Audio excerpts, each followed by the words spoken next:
Here are some of the dumbest facts about GTA games. During the Boom Shine Saigon mission in Vice City, Phil Cassidy tries to show off a homemade bomb, and things obviously don't go well. The bomb goes off, and it looks like his right arm gets blown off, but when you drop him off at the hospital, it's actually his left arm that's missing for some weird reason. Now, Phil shows up again in GTA 3, and yeah, still missing the left arm. So either he grew the right one back, or someone at Rockstar just blew up the wrong arm during the cutscene by mistake. Also, what's up with that drunk driving effect while we're dropping Phil off at the hospital? It's not like Phil's the one behind the wheel, and Tommy seems totally fine. Run. But this isn't the only time Rockstar's artists have messed up. On one of the GTA 4 covers, there's a picture of Lola Del Rio, and if you look closely, she has more than 5 fingers on one hand. That's definitely just a design oversight, not one of those weird AI generated mistakes with an extra leg sticking out of the middle. Still, once you see it, you can't unsee it. Tracy drives this tiny, compact car, and it's so small, you can actually drive it inside Michael's house. If you line it up just right, you can fit it through the front door and drive it around the living room even. Totally pointless, but also kinda hilarious. Oh no. Our new ammunition is knowledge. What? If you ever sneak behind the counter at a clicking bell and zoom in on the cashier machine, you will notice one of the buttons literally says Ask CJ. What you saying about me, fool? What's up, man? It's a clear little nod to San Andreas and our guy, Carl Johnson. And while you're back there, take a look at what the employees are wearing. Their uniforms say Taste the Cock in big bold letters.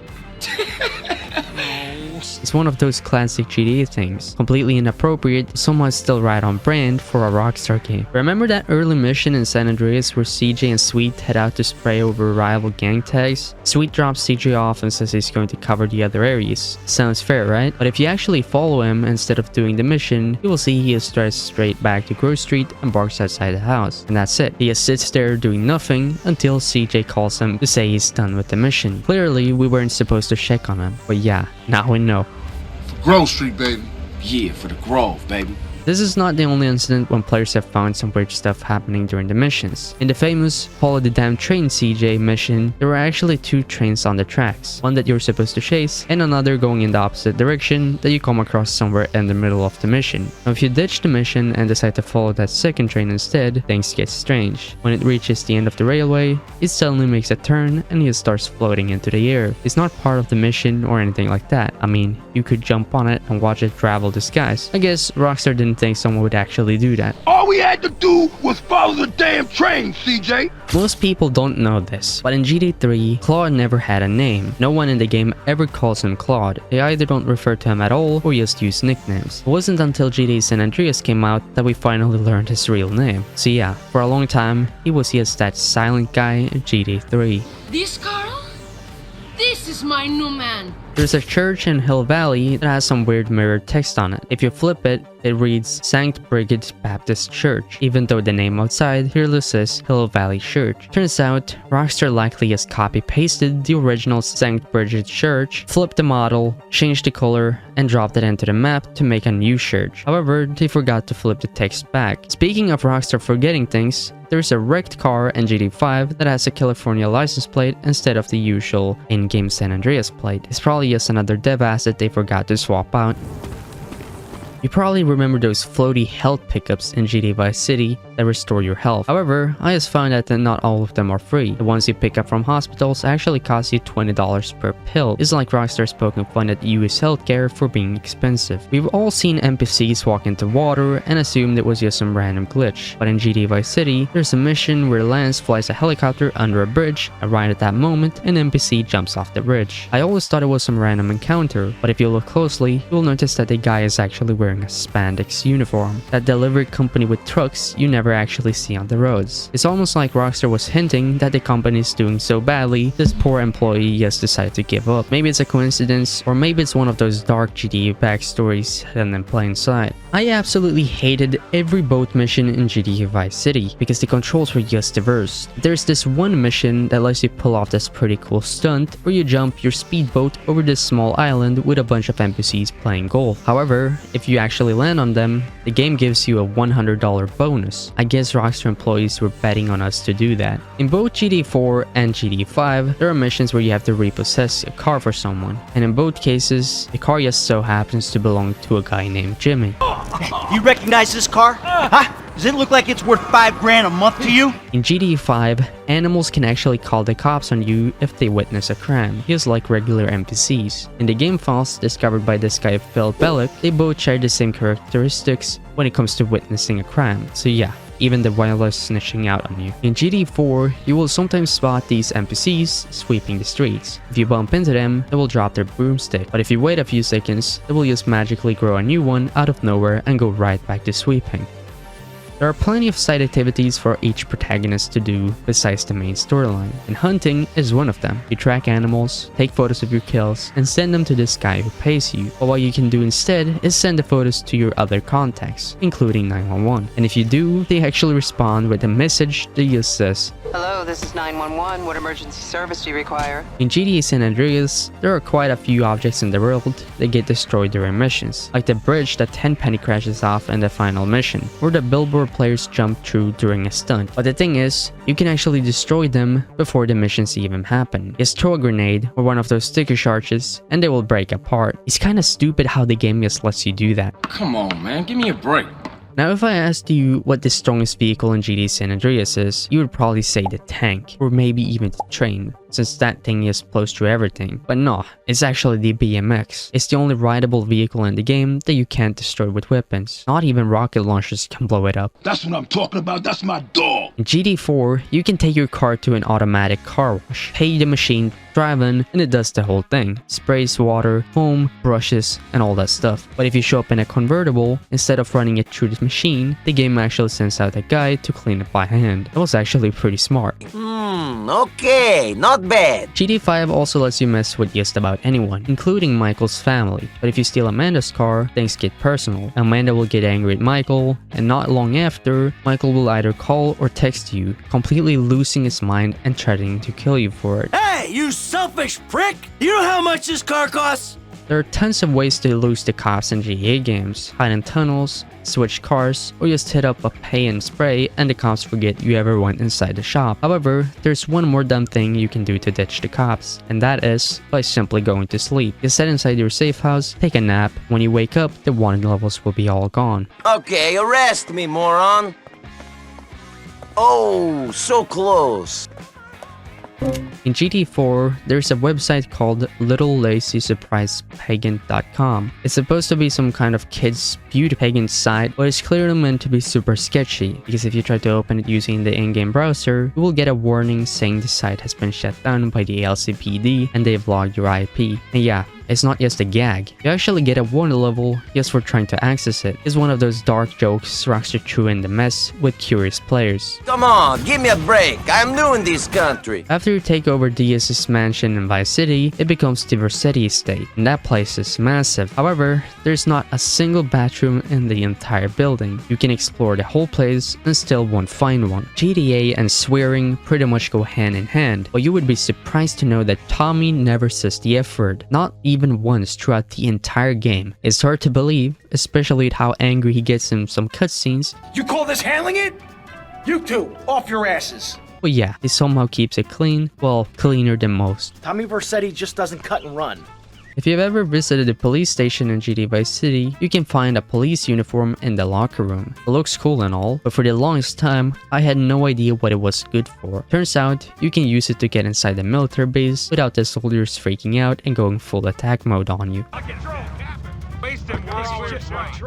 In GTA San Andreas, if you head over to Angel Pine, there's a clock and bell with some trash cans outside. If you look inside, you will find maps of Vice City tossed in the garbage, and these aren't just random textures either. They're actually early beta versions of the Vice City map that never made it into the final game. So yeah, Rockstar literally threw the old map designs by putting them in a trash can. In GTA 3, you will sometimes spot NPCs walking around with these headphones on. At first, it just seems like a visual detail, but if you stand close enough to them, you can hear the music coming from their headphones. And that's GTA 3 we're talking about here. In GTA Vice City, you will collect these weird, ticky statues for rewards. And for the longest time, it's not really clear why you're collecting them, but after completing the mission, rub out, and taking out Diaz, if you go back to Tommy's room at the Ocean View Hotel, you will notice a broken tiki statue on the table with, guess what, drugs inside of it. So yeah, turns out those innocent looking collectibles were basically drug stashes the whole time. We were just too young to figure that out back then. Okay, let's see what kind of shit I've inherited with this place. Speaking of things dumb me didn't realize back then, remember that mission in Vice City where Tommy drives around in an ice cream truck? Yeah, well, Still, you know, I hear there's good money in ice cream. if you've ever tried pulling off a wheelie on a bike at full speed in an old GTA game, you probably notice it doesn't really work. You kinda have to start slow, but for some weird reason, that only happens when you're riding north. In every other direction, you can actually pull off a wheelie even at high speed. No clue why it works like that, but yeah, apparently direction matters in Wheelie Physics. If you line up all the main GTA game covers, you will notice a pattern here. Every single one has a helicopter in the top left image. No idea why Rockstar decided to stick with that, but it's been consistent across the series. Back when GTA 3 was still in beta, Rockstar made sure it get featured in the Power Station magazine, issue number, well, 69. Yeah, even back in the early 2000s, they had the same petty teen humor. Some things just never change, right? Our character can jump more than 3 times the normal ability while jumping from one train compartment to the other. This doesn't happen anywhere else in the game. The devs just give you a little invisible push to make sure you can get across. This YouTube channel actually did the math to figure it out. In GTA 4, if you zoom in with a sniper rifle and look inside the helicopter cockpit, you will spot a small hidden message that says this helicopter might crash, but we really don't care if it does. Refer to flight manual for help. Rockstar and Driver had this rivalry going on for a long time, and we all know Rockstar loves making fun of other games, movies, and even social media. But in one of the Driver games, there's a mission where you have to kill all 30 characters named Timmy Vermin. These guys are wearing a Hawaiian shirt, clearly referencing Tommy from Vice City, and they die super quickly. I don't know what Rockstar was thinking, but he actually gave Shop, the dog, his own phone number, and he even has a profile picture too. You can actually try to call him, but of course, no one picks up. But now it makes more sense how animals could call the cops on you, I guess. Rockstar loves hiding these clever messages poking fun at the players. Like in GTA San Andreas, we had this message saying there's no Easter egg here. GTA 5 does the same thing, but the messages are way more hidden. One of them is a box placed way below the map, completely out of sight. You can only find it using tools like Code Walker. When you do, it says, this box does not exist. It's clearly not meant for regular players. It's a little joke left behind for modders to stumble upon. You might have missed this, but Cluck and Bell actually has a mascot named Cluck Norris. And yeah, it's a clever little wordplay on Chuck Norris, the action movie guy. At one point, Rockstar actually gifted their employees knuckle dusters. You know, those metal things you slap on your fingers. But since knuckle dusters are illegal in a lot of places, they found a clever workaround. They labeled them as bottle openers and gave them a fancy Rockstar branded design. GTA 4 lets you throw all kinds of stuff at NPCs. Cans, bottles, snowballs, empty containers, and even bricks. But you didn't know that you can actually hit yourself with a brick as well? Just throw it straight up in the air, then walk into the spot where it lands. And to be honest, it's totally pointless, but also kind of funny.